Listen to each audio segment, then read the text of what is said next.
Welcome to Scam of the Week, and today we are calling for a state funeral. Yes, no, not into the Liberal Party and the Coalition. They are, as yet, still in the hospice. On the drip, which is Gina Rinehart and Rupert Murdoch's Sky News and the Israelian rather. No, they're still on the drip. We're calling for a state funeral into state funerals. A state funeral of state funerals, rather. So all the politicians, we're going to call on them to hold hands around the open casket with photographs of Lawsy and Richo, John Laws and Graham Richardson inside. And they are going to pray together, begging for the forgiveness of the entire nation of Australia for spending money on mates' jobs, holding state funerals.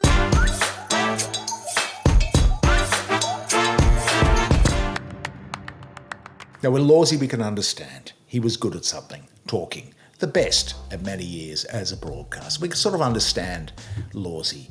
But Richo, seriously, the backroom boy, a Sky News at night commentator, seriously. Now, we've got a very good story for you today. What we should do, basically, is gather around this casket and they should pray for the forgiveness of the Australian people, for their forbearance in this frittering away, this grotesque frittering away of public money on mates' state funerals. Put their caps across their hearts, solemnly bow their heads and ask us all for forgiveness for their shonky mates' deals. Now, what has Richo contributed to the body politic in Australia? A very good numbers man, apparently, cutting deals in the back room. He was a minister for a while as well. During which time, in the 1990s, there was an annual general meeting for a company, and the company was called Offset Alpine, and it was controlled by the famous gold worry bead jigging, yellow Rolls-Royce driving Rene Rivkin, the famous stockbroker. And anyway, just before Christmas, was it 93? Just before Christmas, December 1993, Rene, this was a printing business. It was called Offset Alpine. Richo, of course, disavowed any connection with it at the time until things came out later. We'll get on to Richo in a moment. So Rene gets up as chairman of Offset Alpine, and it was the greatest AGM speech ever. We have, dear shareholders, we have some good news and some bad news. The bad news is that our factory has burnt down. But the good news is we're insured. Just 2 days before, one of the mates, Rodney Adler, the old FAI guy, Rodney Adler, had bought a gigantic stake just 2 days before the Offset Alpine printing plant burnt down, mysteriously burnt down. Now, the fact that they were insured, this thing had a book value of $3 million in the Offset Alpine accounts, and the share price was languishing. But the minute that fire was announced and it had burnt to the ground, they had something like $48 million in insurance. And so the share price went through the roof. And Rodney and all the shareholders, secret and otherwise, all of Rene Rivkin's mates, were suddenly very much richer. Anyway, 65 cents a share went to $1.70 or something like that. They soared, those shares did. In March 1994, a couple of months later, Richo resigns from federal parliament, still admitting nothing, still lying, disavowing any connection. Now, by the way, all the best to the friends and family of Richo. We didn't know him, might have been a good guy. But the fact is, he should not be getting a state funeral. It is not in the public interest. This is not what we elect politicians for. But to get back to the Offset Alpine thing, there was one of the shareholders was this mysterious labyrinthine group of companies that led back to Switzerland. Yes, to the tax haven of Switzerland. And as it turned out, there were 3 shareholders in this mysterious company that had benefited from the insurance payout on the fire. And they were called, the 3 people, the Swiss Gnomes. Who were they? Rene Rivkin, Graham Richardson, and Trevor Kennedy, one of the mates. They've all passed away now. Rest in peace, the Swiss Gnomes. The passing of Graham Richardson marked the 3rd and final Swiss gnome to fall to mortality. So this is the kind of guy that who then disavowed the Labor Party and went off to become a propagandist for Sky News on Rupert Murdoch's channels. This is the guy that we're paying for, whose state funeral we are paying for. A guy whose most remarkable achievement was being entangled in a massive, the biggest insider trading scandal of his generation, and therefore he gets a state funeral. So there we go. Now, Lawsy, I can sort of understand, don't agree with it, and commiserations to Lawsy's family. John Laws, like him or hate him, he was just a man. He did some good stuff and some bad stuff, but he was a dominant broadcaster for many years. I remember being personally in Lawsy's very opulent personal library, just wall-to-wall lined with first edition books. And I said to him, John, if you were to die tomorrow, you'd be shot at dawn, what would be the last book you would read? And he went to the bookshelf and he pulled out Catcher in the Rye. Very interesting. That's right, very interesting. Catcher in the Rye. So that was my little experience with John Laws that stuck in the memory. Catcher in the Rye, a book about a guy who basically spent most of the book trying to have sex. Actually, it's anti-authority too, which is very interesting, given Lawsy's career. In any case, ban those state funerals. We don't want to pay for those anymore, with all due respect to Lawsy and his family. Catcher in the Rye. Now, what else happened this week? Well, there was something about net zero, wasn't there? Something about that anyway. It's only a minor party, and we don't really do minor parties here because the privilege, the distinction of getting the Scam of the Week award is a high distinction. We don't give it to people like, Pauline Hanson and Ralph Babbitt, who would really love to get it. And the minor fringe parties, like the Liberal Party and the Coalition, what's that other party called? The Mining Party or something? Oh, the Nationals.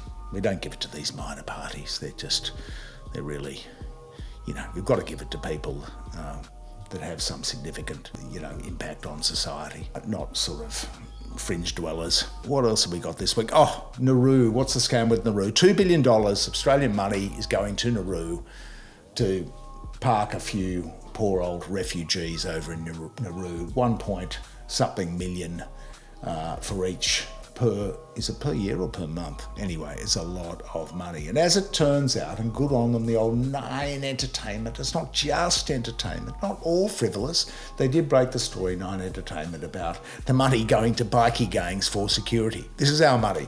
Now, as Con said, and we won't even pretend to try to pronounce Con's second name, but he's a refugee advocate, looks like a good guy. He made the point this week that if you're a normal employee working as an ordinary, average Australian, and you want to have a cup of coffee, you want to claim it, it's on the company expenses, you've got to put it down, cup of coffee, date, time, places, then forward your expense claim to your boss.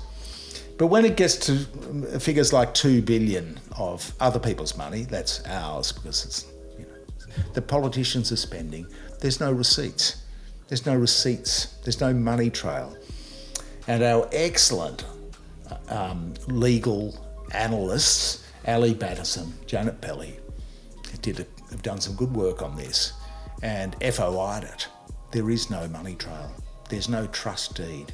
There's nothing. There's just going money to corrupt Nauruan officials and bikie gangs and no invoices, no receipts. So there you go.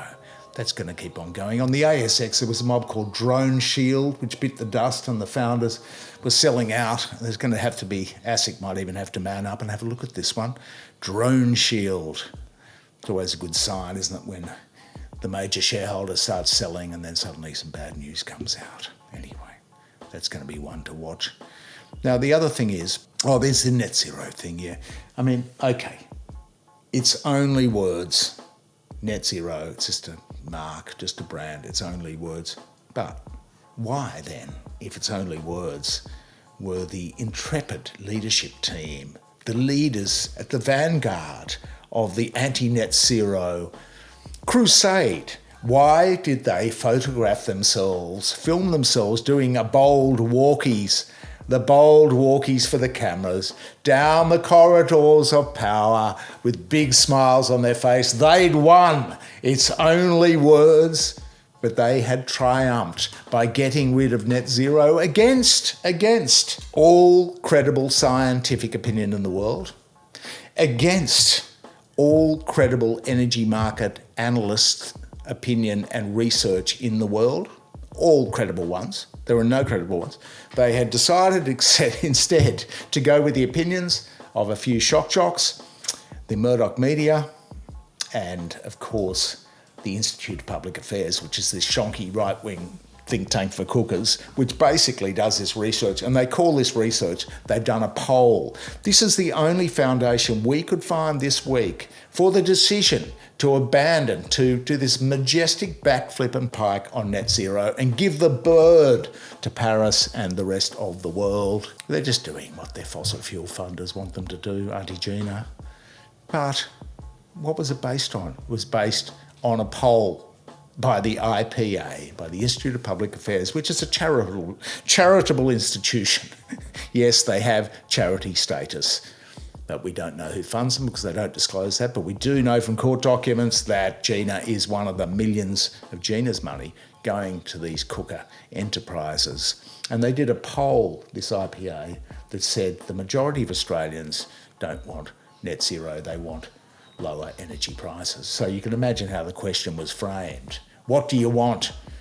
Renewable energy and really high energy prices, or do you want really low, beautiful, lovely energy prices and a little bit more coal? I mean, how was the question framed? How many people were asked? Was it inside the IPA office? Did they go to Hancock Prospecting? Did they go to the peak lobby group for the gas lobby, the Australian Petroleum Producers Association? Is that where they did their straw poll?